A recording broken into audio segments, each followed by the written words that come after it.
Hola, buenos días, ¿cómo andan? Espero que bien. Así que pronto a comenzar esta nueva clase. Hoy nos convoca el aprendizaje. Vamos a aclarar un poco sobre lo que es el aprendizaje, lo que son las matrices de aprendizaje, en qué consiste este aprendizaje para la psicología social.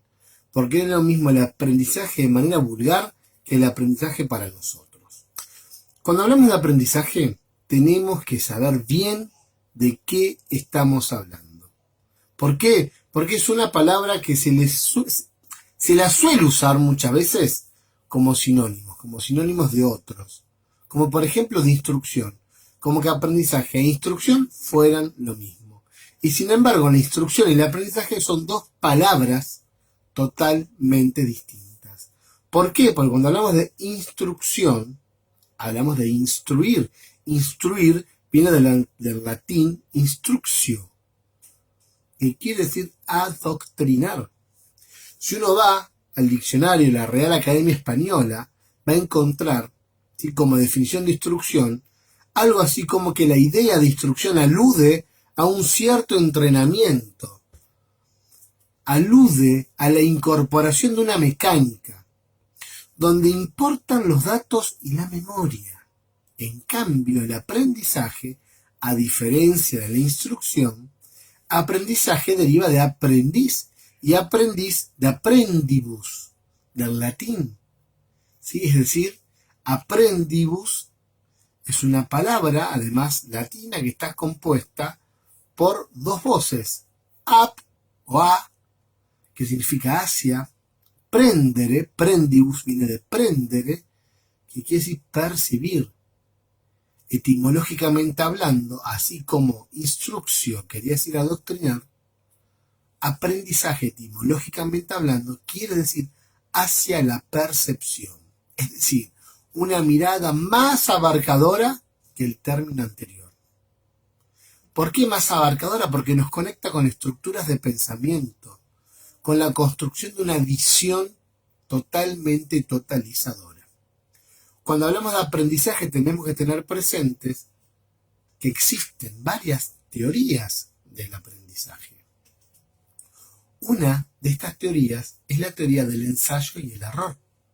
¿Sí? A ver, se trata del aprendizaje propio del bebé, que investiga por sus medios el mundo, probando y equivocándose. Esta teoría del ensayo y el error, que es la que lleva adelante el bebé, es la conducta del científico. ¿Cómo avanza la ciencia? Probando y equivocándose. ¿Se acuerdan la pandemia? ¿Cuántas vacunas hubo que no llegaron a funcionar? Que no tenían los resultados esperados. ¿Por qué? Y porque fueron equivocando. No lograron conseguir lo que estaban buscando, ¿no? Entonces, ensayar, probar, equivocarse, ¿sí?, es la forma que tenemos de aprender. Así aprenden los bebés. Agarran un encastre, prueban con un cuadrado de meterlo en el círculo. No puede, ya sabe que no. Agarra otro, prueba, hasta que descubre cuál es el encastre que corresponde a este lugar. ¿Por qué? Porque hizo una abstracción mental de que la forma de la figura coincidía con... No, fue probando hasta que entró. Fue ensayando y equivocándose. Ensayo y error. Además, es la forma que tienen de aprender, por ejemplo, los animales. Ustedes saben que en la India, por ejemplo, cuando crían elefantes, al elefante desde muy chiquitito lo atan con una soga fuerte, una cadena, a una estaca. Entonces, ¿qué hace el elefante? Empieza a tirar, a tirar, a tirar, a tirar, y no puede zafar el elefante de la cadena y de la estaca, porque es chiquito, porque no tiene la fuerza necesaria. Ahora, a medida que va creciendo, le van cambiando la cadena y la estaca. Sigue tirando y no puede zafar. Ahora, cuando el elefante es adulto, toca la estaca así, la levanta sin ningún problema. Pero ¿qué pasa? Como ya sabe, ya aprendió que tironeando no zafa, no lo intenta. Porque por ensayo y error aprendió que que tironeando, se pasó una vida tironeando cuando era chiquito y no zafaba de la cadena, ¿sí? No podía desprenderse. Por eso ahora, cuando mueve la pata y siente que la cadena tira, ya directamente no se preocupa más, ¿sí? Y no intenta seguir tironeando. Bien.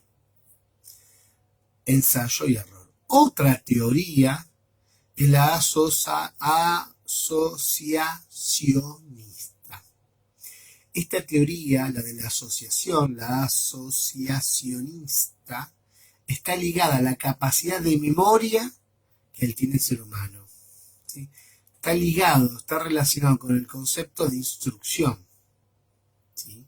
Con esta idea de que el sujeto aprende por su inteligencia, por su voluntad, por su capacidad de memoria, con el solo recurso de la escucha, leer y repetir. Es la teoría más usada en muchas ocasiones. Además es la teoría que más frustración produce. ¿Por qué? Porque es la visión más clásica. Es decir, acá hay un docente, un maestro, que tiene un rol activo, y un alumno que tiene un rol pasivo. Entonces el conocimiento se pasa de uno al otro. Del maestro, que es el que tiene el saber, ilumina, alumbra al alumno. Si este conocimiento es transferido, el saber del maestro es el protagonista de este proceso.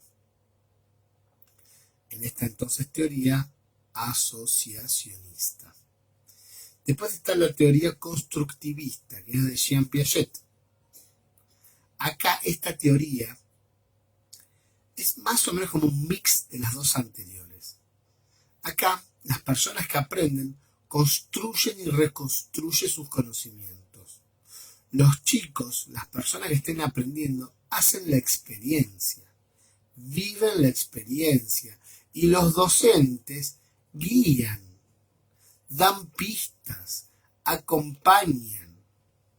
El docente debe saber, obviamente, de lo que se está hablando, pero su saber no es el protagonista del proceso, ¿sí? Sino que en el centro está el alumno.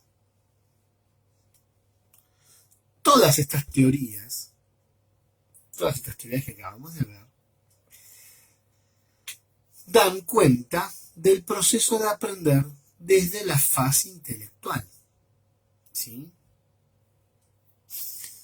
Ahora, teniendo en cuenta esto, vamos a hablar de aspectos del psiquismo.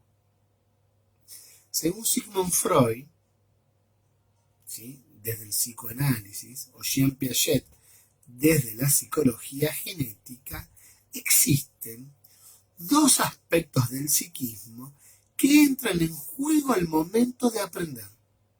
Uno es el aspecto intelectual, el otro es el aspecto afectivo, ¿sí? Son necesarios los dos aspectos para que se dé el aprendizaje. Es decir, existen personas sumamente inteligentes, por ejemplo, que no aprenden. ¿Por qué? Porque no se da el aspecto afectivo. Y otras que por dificultades del orden afectivo no pueden acceder al aprendizaje. Frente a esto, comenzamos a hablar de obstáculos, ¿sí? Es acá cuando hablamos entonces de obstáculos. Por lo tanto, ¿qué es el obstáculo? Y el término obstáculo viene de obstaculum, del latín obstaculum, que quiere decir impedimento. Y eso desde un punto de vista etimológico. Ahora, si uno va al diccionario de la RAE, de la Real Academia Española, se va a encontrar con una definición, con dos definiciones de obstáculo. Una que dice, cosa que impide pasar o avanzar hacia un lugar. Y otra que dirá, situación o hecho que impide el desarrollo de una acción. Obstaculum, ¿sí?, es una voz latina entonces compuesta de tres partes. Ob, ¿sí?, que quiere decir ob, sta y culum, ¿sí? Ob, el O-B, ¿sí? Ob quiere decir enfrentamiento. Sta, viene S-T-A, viene de stare. Stare quiere decir estar de pie.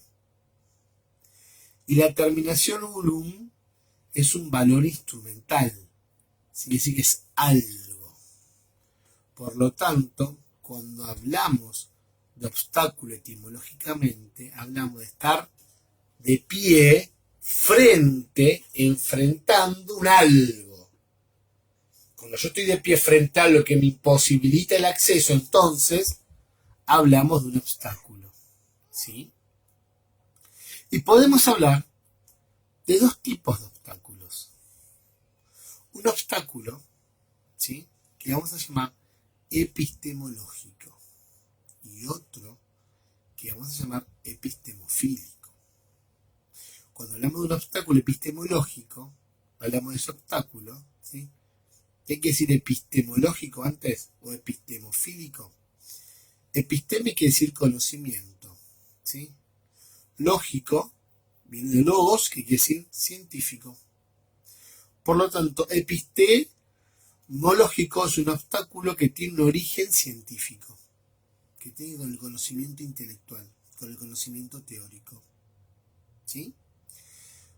A ver, el obstáculo epistemológico entonces tiene que ver con el conocimiento, con esta idea de carecer de conocimiento, de carecer de herramientas, de no tener la teoría necesaria para enfrentar lo que se venga.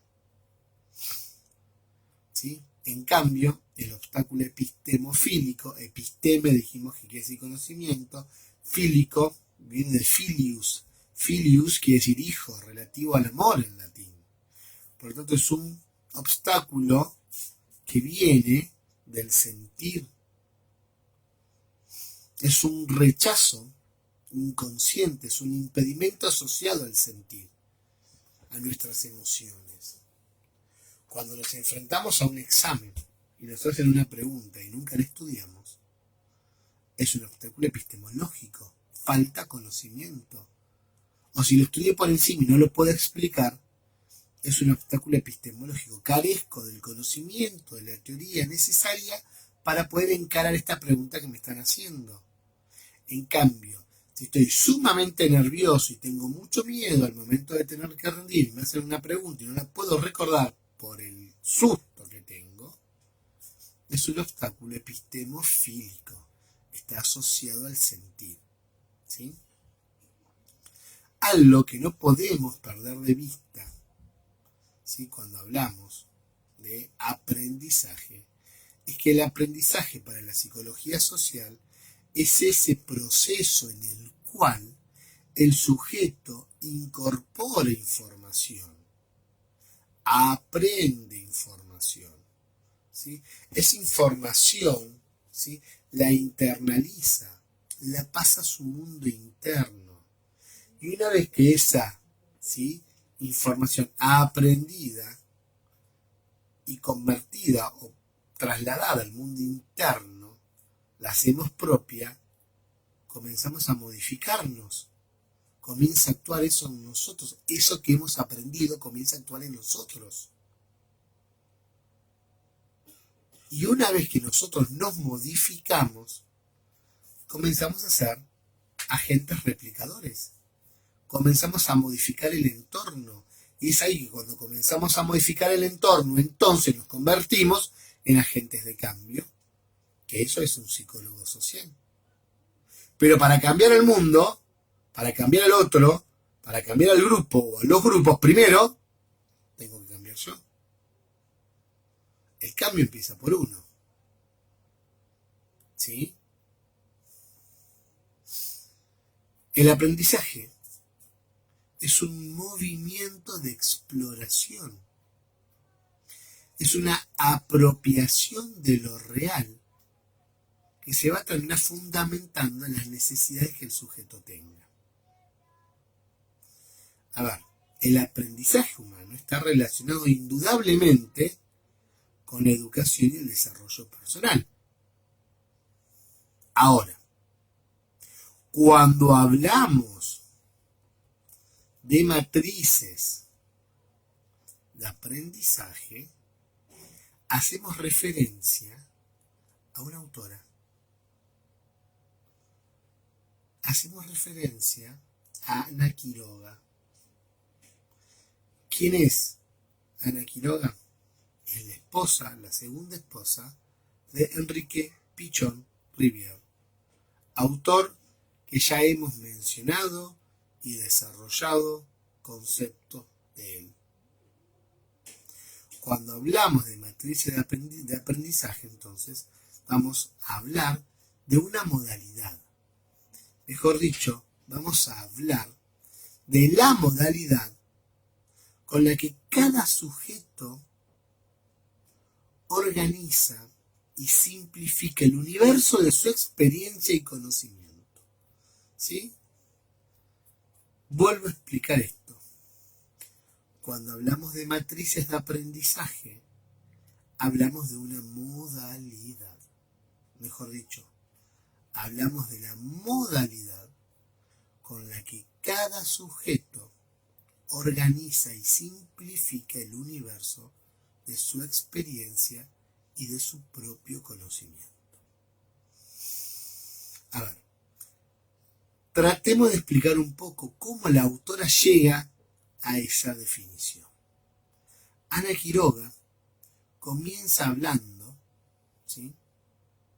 Comienza su obra hablando de una concepción de cómo es el sujeto, mirando al sujeto como emergente de una praxis social, del sujeto esencialmente social, del sujeto que está inmerso en una relación dialéctica y en una trama de vínculos y de relaciones sociales.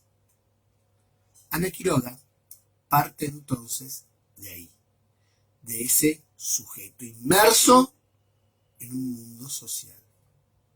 De hecho, habla de un sujeto social, pero esencialmente cognoscente, y sitúa en primer lugar los procesos de aprendizaje. Y cuando hablamos de procesos de aprendizaje, ¿sí? Estamos diciendo que estos tienen que ver con la apropiación que nosotros hacemos de la realidad. Cómo nos apropiamos de la realidad. Ana Quiroga plantea que somos el punto de llegada de una trayectoria de aprendizaje, desde que nacemos hasta que morimos, desde nuestro modelo interno, dice ella. Desde nuestro modelo interno hemos ido construyendo una matriz de encuentro con lo real. Y por eso ella la denomina después matriz de aprendizaje. Hemos ido aprendiendo a aprender. ¿Sí? Esta frase de aprender a aprender, tiene que ver con la forma en que nosotros aprendemos a organizar y a significar nuestras experiencias, nuestras sensaciones, nuestras emociones, nuestros pensamientos, y vamos construyendo diferentes hábitos de aprendizaje. ¿Tendrán algo que ver estas matrices de aprendizaje con nuestro ECRO? Con nuestro esquema conceptual, referencial y operativo. Esta idea no es aplicable, ¿sí? O mejor dicho, esta idea no solo es aplicable al aprendizaje de la escuela, sino también al aprendizaje de todas las situaciones que vivimos, de todas las situaciones que vivimos a lo largo de nuestra vida, en cómo vamos configurando, en cómo vamos aprendiendo y cómo seguimos nuestro recorrido virtual. Nuestro recorrido vital, virtual, les dije. Derrapó el profe. Sí, chicos. Ana Quiroga también plantea que el aprendizaje tiene una historicidad. Por eso este aprendizaje se va elaborando, se va construyendo, se va modificando y afianzando a medida que este modelo va desarrollándose. Podemos destacar dos tipos de aprendizaje. Aprendizaje explícito, que es el aprendizaje de un contenido, es el aprendizaje de una habilidad. Por ejemplo, cuando aprendemos a reconocer las letras. Si uno aprende a reconocer las letras, mira, esta es la A, lo estoy haciendo con mi hija, que está por empezar el primario. Esta es la A, y ella busca, a ver, de todas estas letras busca la A, ella, acá está la A. A ver, de todos estos números busca el 7, y ella busca el 7. ¿Sí? Esto es el aprendizaje explícito. Pero también está el aprendizaje implícito, no el explícito y el observable, el implícito. Este aprendizaje tiene que ver con la idea de que cada aprendizaje deja en el sujeto una huella. ¿Deja una huella en quién? En nosotros. A ver, acá la carga afectiva tuvo ese momento en sí. Por eso cuando hablamos de ICRO, de este esquema conceptual referencial y operativo, no solamente hablamos de lo conceptual, hablamos de lo referencial. Nos encontramos muchas veces con que muchos aspectos de estas matrices, de esta forma de organizar nuestro conocimiento y nuestras vivencias, ¿sí? Estas matrices de aprendizaje son inconscientes, principalmente la forma de cómo aprendimos a significar.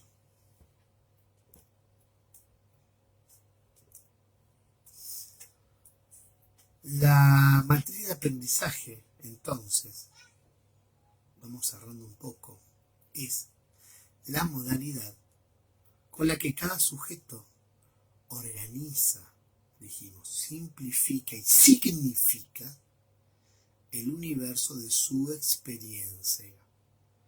Organiza su universo de conocimiento, ¿sí? Su estructura interna, compleja y además contradictoria, y se sustenta sobre todo en una infraestructura biológica. ¿Sí? Repito esta idea, ¿qué es una matriz de aprendizaje? Es la modalidad, es la forma con la que cada sujeto organiza, simplifica y significa el universo de su experiencia. ¿Sí? Además va a servir para organizar su universo, para organizar su conocimiento, su estructura interna, ¿sí? La parte compleja, la versión compleja y contradictoria, y que se va a sustentar todo esto en una base, en una infraestructura, obviamente, biológica.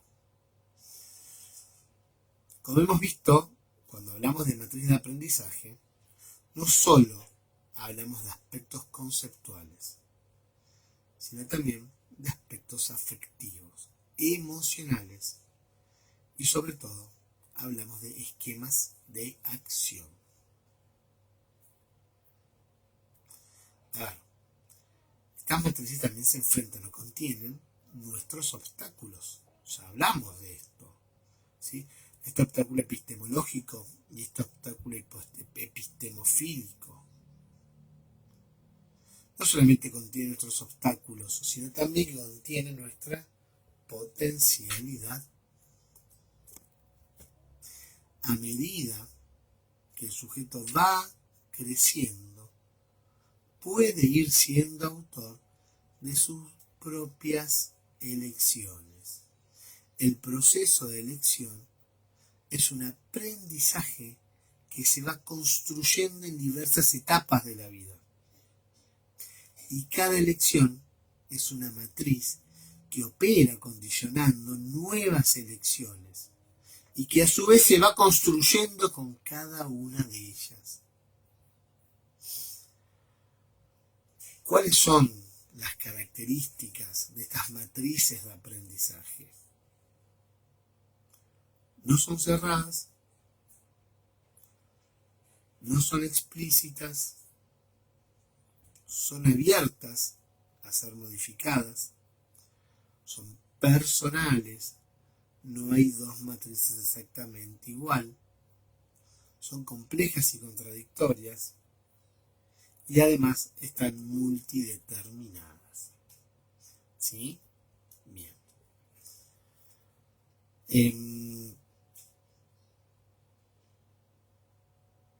Para ir entonces cerrando, ¿sí? Cerrando esto, estuvimos viendo o diciendo que cuando hablamos de aprendizaje, ¿sí? A veces este término podía ser usado como sinónimo de otras palabras, pero ya vimos que no lo eran. Una cosa era instrucción, que quiere decir adoctrinar, ¿sí? Que aludía a un cierto entrenamiento, incorporación mecánica, donde importaban los datos y la memoria, y otra cosa era el aprendizaje, que significaba hacia la percepción, que era una mirada una visión más totalizadora, ¿sí? Que nos conectaba con estructuras de pensamiento, con la construcción de una visión abarcadora. Vimos también las teorías del aprendizaje. Hablamos de 3, ensayo y error, asociacionista, me sale bien ahora, y constructivista. Esta primera, que era propia de los bebés, que era probar, hasta que las cosas salgan.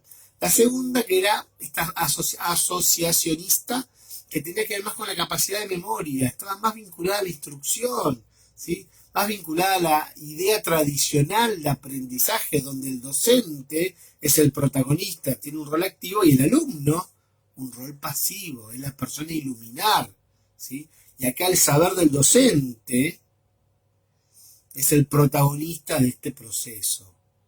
Por último, la teoría constructivista, la de Jean Piaget, ¿sí? Decíamos que era un mix de las dos anteriores. ¿Por qué? Y porque acá es importante el rol del docente, pero no como el conocedor, como el iluminado, sino que es importante porque guía, acompaña, da pistas a los alumnos. ¿Sí? Acá, a ver, el maestro debe saber, pero su saber no es el protagonista del proceso como en la teoría anterior. ¿Sí? Y habíamos dicho que todo esto refería siempre a la parte intelectual. Y hablamos de diferentes aspectos del psiquismo, el aspecto intelectual y el aspecto afectivo. Y dijimos que en relación a estos aspectos del psiquismo aparecían los obstáculos. Los obstáculos, esos impedimentos, esas cosas o esas situaciones, ¿sí? Que nos impedían pasar o desarrollar o llevar a cabo una determinada acción. En que estos obstáculos provenían de estos aspectos, que podía haber obstáculos, ¿sí? Relacionados justamente al aspecto intelectual, que lo llamábamos obstáculos epistemológicos, o obstáculos que estaban relacionados al aspecto afectivo, y lo llamábamos obstáculos epistemofílicos, ¿sí? Y por último, terminamos viendo las matrices de aprendizaje. Y decíamos en un primer momento que la matriz de aprendizaje era ese movimiento de exploración, ese movimiento de apropiación de lo real que se fundamentaba en las necesidades del sujeto. ¿Sí? Decíamos que esta matriz de aprendizaje, ¿sí? Terminamos en realidad diciendo que esta matriz de aprendizaje era esa forma como el sujeto organiza el conocimiento y organiza sus vivencias. ¿Sí? Tiene que ver con el ECRO, está totalmente relacionado al ECRO. Y terminamos con una definición. Habíamos dicho, ¿se acuerdan? Que el matriz de aprendizaje es esa modalidad con la que cada sujeto organiza, simplifica y significa el universo de su experiencia. Organiza su universo de conocimiento, genera una estructura interna que es compleja y contradictoria y se sustenta siempre en una base, en una infraestructura biológica. Bien, el teórico de hoy. Teorías de aprendizaje y matrices de aprendizaje de Ana Quiroga. Chicos, nos estamos viendo en una próxima clase.